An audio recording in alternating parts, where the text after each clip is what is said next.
குடந்தை ஜோதிடர் வீட்ல இருந்து பழுவேட்டரையர் புறப்பட்டு போன பிறகு, அங்க குந்தவை, வானதி, பூங்குழலி, ஆழ்வார்க்கடியான், ஜோதிடர் எல்லாரும் பேசிக்கிட்டு இருக்காங்க. அந்த சமயத்துல வெளியில இருந்து ஒரு பேரோசை கேக்குது. வெளிய போய் பார்த்தப்போ, கொள்ளிடம் நதி உடைப்பெடுத்து வர்ற வெள்ளம் தான் அது அப்படின்னு அவங்க தெரிஞ்சுக்கிறாங்க. உடனே அவங்க எல்லாரும் பக்கத்துல இருந்த ஒரு அம்மன் கோயில் மேல ஏறி தப்ப முயற்சி பண்றாங்க. அந்த சமயத்துல வானதி மட்டும் வெள்ளத்துல அடிச்சிட்டு போகப்படுறா. அவள காப்பாத்துறதுக்காக பூங்குழலியும் வெள்ளத்துல குதிக்கிறா. இதத்தான் முந்தின பகுதியோட இறுதியில கேட்டீங்க. தொடர்ச்சிய இந்த பகுதியில கேட்க போறீங்க.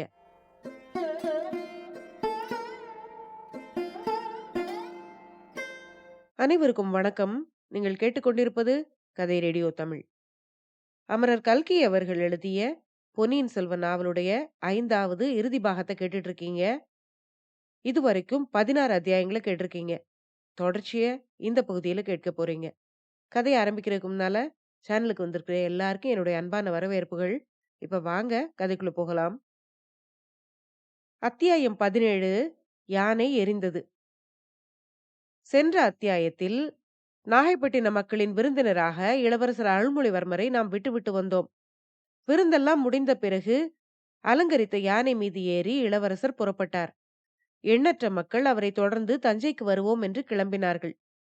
அன்று இரவு இளவரசரும் அவருடன் வந்த ஜனங்களும் திருவாரூருக்கு வந்து சேர்ந்தார்கள்.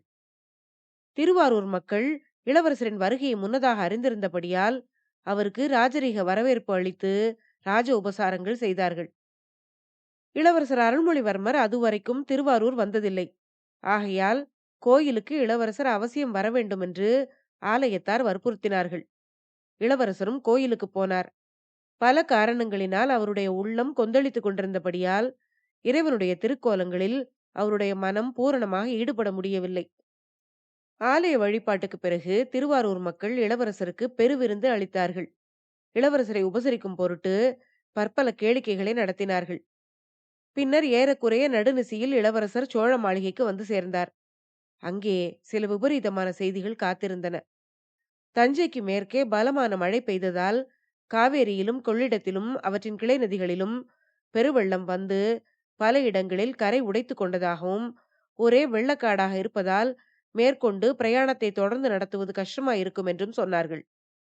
2 நாள் திருவாரூரில் தங்கி வெள்ளம் வடிந்த பிறகு புறப்படுவது உசிதம் என்று தெரிவித்தார்கள். இதற்கு இளவரசர் இஷ்டப்படவில்லை. தஞ்சையை உடனே அடைய வேண்டும் என்ற பரபரப்பு அவருடைய உள்ளத்தில் குடிகொண்டிருந்தது. அப்போது அரண்மனை சேவகன் படகோட்டி முருகையன் அவரை பார்க்க நீண்ட நேரமாக காத்திருப்பதாக தெரிவித்தான்.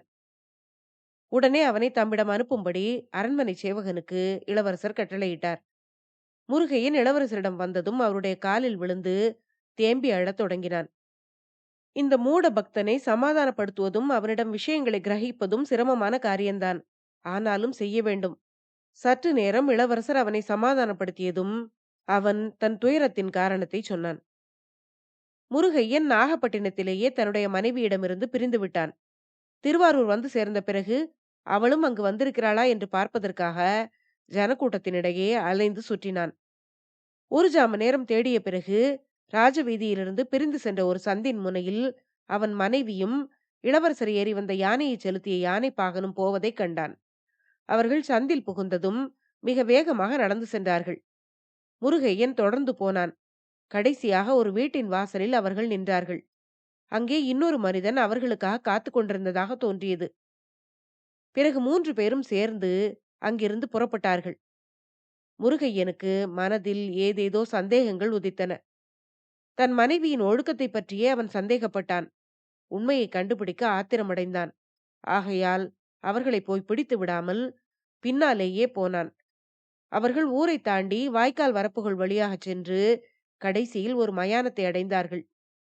ராக்கம்மாளுடனும் யானைப்பாகனுடனும் வழியில் வந்து சேர்ந்து கொண்ட மனிதன் மயானத்தில் சாம்பலை பூசிக்கொண்டு ஏதேதோ பயங்கரமான மந்திரங்களை உச்சரித்தான். பிறகு யானைப்பாகனை பார்த்து, நாளை காலையில் உன் உயிருக்கு ஆபத்து வரப்போகிறது, ஜாக்கிரதையாயிருந்து பிழைத்துக்கொள் என்றான். யானைப்பாகன் கதிகலக்கத்துடன் என்ன ஆபத்து, எவ்விதம் வரும், தெரிந்தால் அல்லவா பிழைக்கலாம் என்று கேட்டான். மந்திரவாதி, உன்னுடைய யானைக்கு திடீரென்று மதம் பிடிக்கும். நீ அருகில் சென்றதும் உன்னை கீழே தள்ளிவிட்டு ஓடும். உன்னால் தான் யானைக்கு மதம் பிடித்தது என்று ஜனங்கள் எண்ணுவார்கள். உன் கையில் உள்ள அங்குசத்தை பிடுங்கி உன்னை கொன்று விடுவார்கள் என்றான் மந்திரவாதி. ஐயையோ, நான் தப்புவதற்கு வழி என்ன என்று யானை பாகன் கேட்டான். நாளை காலையில் யானையிடம் நெருங்காமல் இருந்துவிடு என்றான் அந்த மந்திரவாதி. அது எப்படி முடியும்? அப்படி செய்தால் நான் ராஜ தண்டனைக்கு உள்ளாக நேரிடுமே என்று யானை பாகன் அலறினான். அப்படியானால் நீ என் வீட்டுக்கு வா, மந்திரித்த கவசம் ஒன்று தருகிறேன், அதை அணிந்து கொண்டு போ. போகும்போது கையில் அங்குசத்தை கொண்டு போகாதே என்றான் மந்திரவாதி. உடனே யானை பாகன், அப்படியே ஆகட்டும் ஐயா, இளவரசருக்கு இதனால் ஏதேனும் ஆபத்து நேருமா என்று கேட்டான். அது எப்படி சொல்ல முடியும்? இளவரசர் வந்து கேட்டால் அல்லவோ சொல்லலாம் என்றான் அந்த மந்திரவாதி. அதற்கு மேல் முருகையன் அங்கே நிற்க மனமில்லாமல் ஓடி வந்து விட்டான். நாளை காலையில் யானைக்கு மதம் பிடிக்கப் போகும் செய்தியை இளவரசரிடம் சொல்லி எச்சரிப்பதற்காகவே முக்கியமாக அவன் ஓடி வந்தான். இதையெல்லாம் சொல்லிவிட்டு முருகையன் மீண்டும் தேம்பி தேம்பி அழுதான். அப்பனே, ஏன் அழுகிறாய்?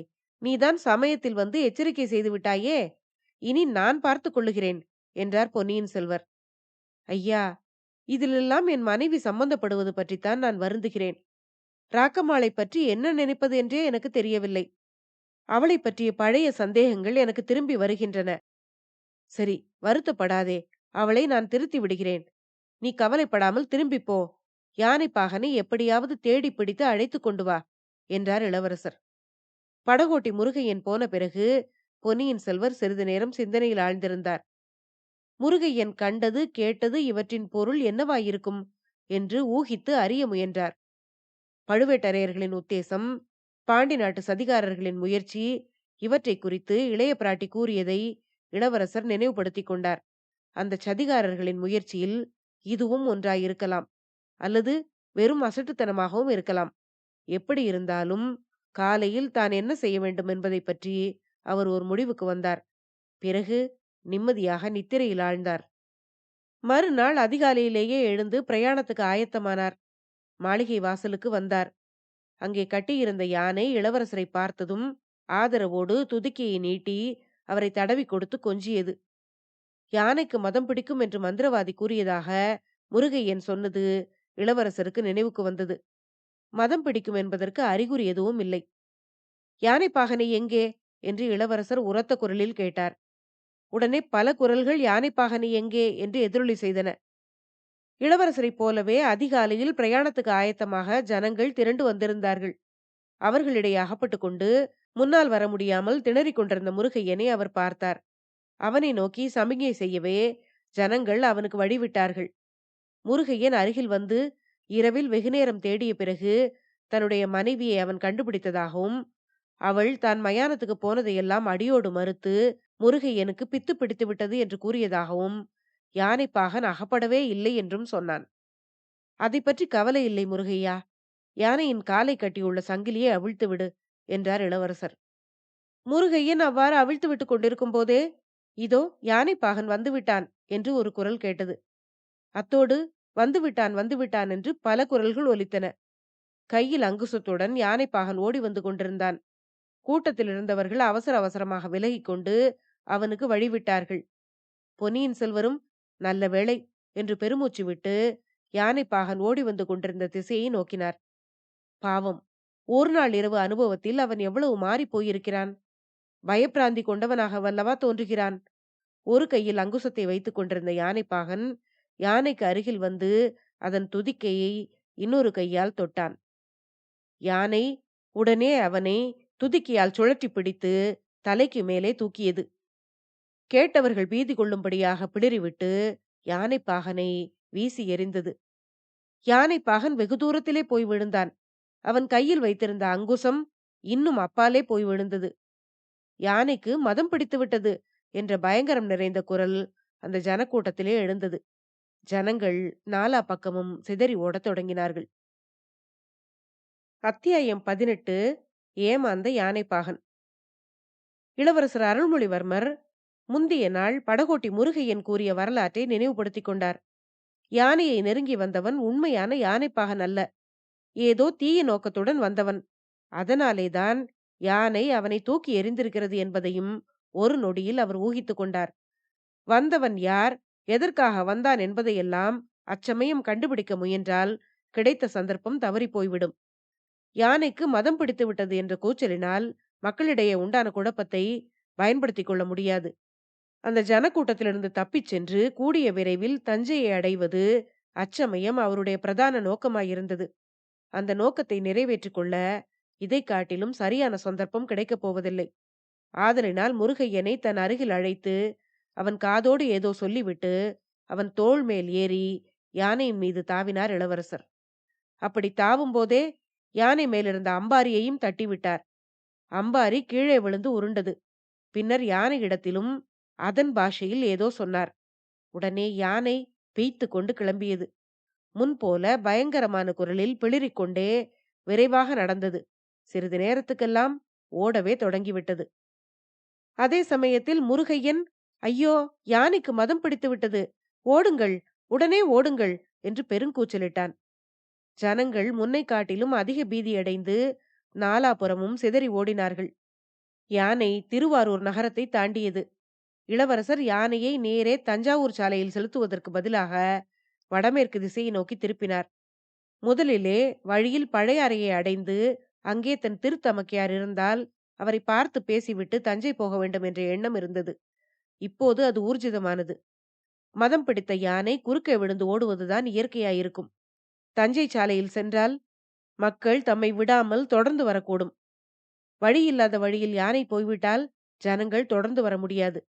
இவ்விதம் அதிவிரைவில் சிந்தித்து முடிவு செய்து யானையை வடமேற்கு திசையில் குறுக்கு வழியில் செலுத்தினார் அவர். யானை ஓடத் தொடங்கிய அதே சமயத்தில் முருகையனும் யானைக்கு மதம் பிடித்து விட்டது என்று கூச்சலிட்டுக் கொண்டே ஓடினான். யானையினால் தூக்கி எறியப்பட்ட பாகன் விழுந்த இடத்தை சுமாராக குறிவைத்துக் கொண்டு சென்றான். இளவரசர் தங்கியிருந்த சோழ மாளிகைக்கு சற்று தூரத்தில் நாடெங்கும் புகழ்பெற்ற கமலாலயம் எனும் தடாகம் இருந்தது. அந்த குளக்கரையின் அருகில் சென்று பார்த்தான். யானைக்கு பயந்தவர்கள் பலர் குளக்கரையில் இறங்கி நின்றார்கள். அங்கே ஒரு மனிதன் தட்டு தடுமாறி நீந்தி கரையேறி கொண்டிருந்தான். அவனை முருகையன் உற்று பார்த்தான். முதல் நாளிரவு யானை பாகனையும் ராக்கம்மாளையும் அழைத்து கொண்டு போன மந்திரவாதிதான் அவன். அதிர்ஷ்டக்காரன். அவனுக்கு ஆயுள் ரொம்ப கெட்டி. யானை தூக்கி எறிந்தும் உயிர் பிழைத்திருக்கிறார் அல்லவா? கையில் அங்குசத்துடன் சற்று முன்னால் யானையை நோக்கி ஓடி வந்தவன் இவனேதான். அங்குசம் என்ன ஆயிற்று என்று தெரியவில்லை. முருகையன் அவன் அருகில் சென்று, யானைப்பாகா, நல்ல வேளை, பிழைத்து எழுந்து வந்தாய்.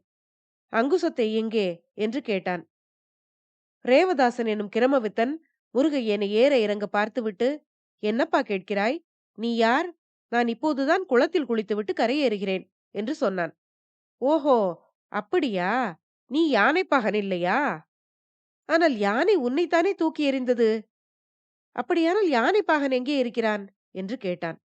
கிரமவித்தன் மேலும் திகைப்புடன், நான் என்ன கண்டேன்? என்னை ஏன் கேட்கிறாய் என்றான். மந்திரவாதி, என்னை ஏன் ஏமாற்ற பார்க்கிறாய்?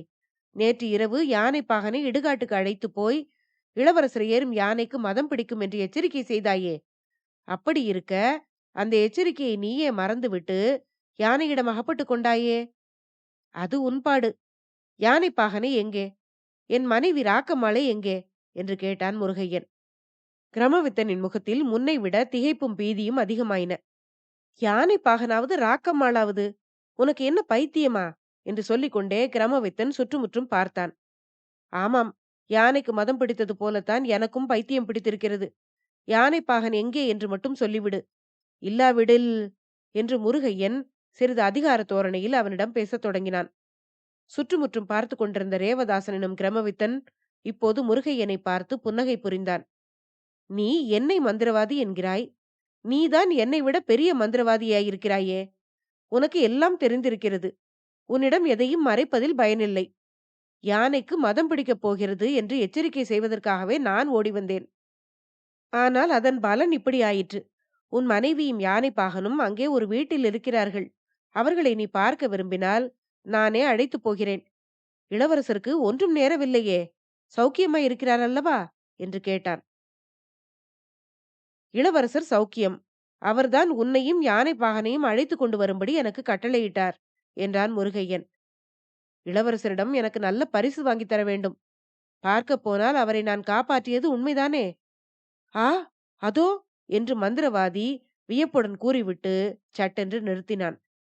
மந்திரவாதி உற்று பார்த்த இடத்தில் குளத்தின் கரையோரம் இருந்த அரளிச் செடி புதரில் வேல்முனை போன்ற ஒன்று சிறிது தெரிந்தது. ஆ, அங்குசம் என்று சொல்லிக்கொண்டே மந்திரவாதி அந்த அரளிச் செடி புதரை நோக்கி ஓடினான். முருகையன் அவனை விட விரைந்து ஓடி அரளிச் செடி புதர்களில் புகுந்து அங்குசத்தின் அடிப்பிடியை பிடித்து ஜாக்கிரதையாக அதை எடுத்துக்கொண்டான். பின்னர் அவன் திரும்பி பார்த்தான். ஆனால் மந்திரவாதியை அங்கே காணவில்லை. அடடா, ஏமாந்து போய்விட்டோமே என்ற துணுக்கத்துடன் அங்குமிங்கும் ஓடி பார்த்தான். பயனில்லை. குளக்கரையில் கூடியிருந்த பெரும் ஜனக்கூட்டத்தின் மத்தியில் புகுந்து மந்திரவாதி கிரமவித்தன் மாயமாய் மறைந்து விட்டான். முதல் நாள் மந்திரவாதியை அவன் பார்த்த வீடு எந்த திசையில் இருந்தது என்பதை நினைத்து பார்த்து கொண்டு அதை நோக்கிச் சென்றான் முருகையன். வழியெல்லாம் ராஜ வீதிகளிலெல்லாம் ஜனங்கள் ஆங்காங்கே கூடி நின்று பேசிக் கொண்டிருந்தார்கள். மத யானை ஓடியதை பார்த்தவர்களில் சிலர் யானையின் மேல் யாரோ ஆள் இருந்ததாக தோன்றியது என்றார்கள். மேலும் சிலர் அதை மறுத்தார்கள். அது எப்படி இருக்க முடியும்? யானை பாகனை தூக்கி எறிந்த உடனேதான் யானை ஓடத் தொடங்கிவிட்டதே. அதன் மேல் யார் ஏறி இருக்க முடியும் என்று கேட்டார்கள். இவ்வாறு விவாதித்துக் கொண்டே சோழ மாளிகையை நோக்கி அவர்கள் திரும்பிச் சென்று கொண்டிருந்தார்கள். தங்கள் இதயம் கவர்ந்த இளவரசருக்கு அபாயம் ஒன்றும் நேரவில்லை என்பதை உறுதிப்படுத்திக் கொள்வதற்கு ஜனங்கள் அனைவரும் ஆவலாக இருந்தார்கள். முருகையன் ஜனங்கள் வந்த திசைக்கு எதிர் திசைக்கு சென்று குறிப்பிட்ட அந்த சந்தை அடைந்தான். அங்கே அப்போது ஜன நடமாட்டமே இருக்கவில்லை. இரவில் பார்த்த வீட்டை பகலில் அவ்வளவு சுலபமாக அடையாளம் கண்டுபிடிக்க முடியவில்லை. உற்று பார்த்து கொண்டே முருகையன் போனான். ஒரு வீடு மட்டும் வெளிப்புறம் பூட்டப்பட்டிருந்தது. உள்ளே இருந்து ஏதோ முனகல் சத்தம் கேட்டுக்கொண்டிருந்தது. அந்த வீட்டுக்கு பக்கத்தில் ஒரு பாழும் வீடு இருந்தது. முருகையன் அந்த பாழும் வீட்டில் புகுந்து அடுத்த வீட்டின் மேற்கூரையில் ஏறி முற்றத்தில் குதித்தான்.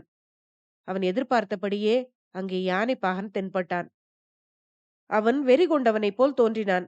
அவனுடைய கால்களையும் கைகளையும் கட்டியிருந்ததும் அல்லாமல் ஒரு தூணோடும் அவனை சேர்த்து கட்டியிருந்தார்கள். யானைப்பாகன் தன் கைக்கட்டுகளை பல்லால் கடித்து அவிழ்க்க பெருமுயற்சி செய்து கொண்டிருந்தான். நடுநடுவில் கடிப்பதை நிறுத்திவிட்டு கூச்சல் போட்டுக் கொண்டும் இருந்தான். முருகையனை பார்த்ததும் அவருடைய முகத்தில் சிறிது தெளிவு ஏற்பட்டது. நாகைப்பட்டினத்திலேயே அவன் முருகையனை பார்த்திருந்தான். இளவரசருக்கு வேண்டியவன் என்பதையும் அறிந்து கொண்டிருந்தான். ஆகையால் இப்போது பரபரப்புடன், முருகையா, அவிழ்த்து விடு, அவிழ்த்து விடு! சண்டாளர்கள் என்னை ஏமாற்றி விட்டார்கள். இளவரசருக்கு அபாயம் ஒன்றும் நேரவில்லையே என்று கேட்டான். முருகையன் கட்டுக்களை அவிழ்த்து விட்டு கொண்டே காலையில் நடந்தவற்றை சுருக்கமாக கூறிவிட்டு யானைப்பாகனிடம் அவனுக்கு நேர்ந்தது என்னவென்று விசாரித்தான். யானைப்பாகனும் ஒருவாறு தட்டு தடுமாறி கூறினான்.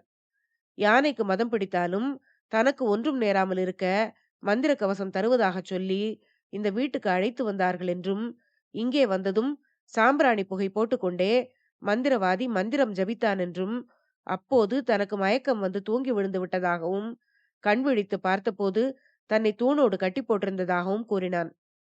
முருகையனும் யானைப்பாகனும் அந்த வீட்டை விட்டு வெளியேறி சோழ மாளிகையை நோக்கி விரைந்து சென்றார்கள்.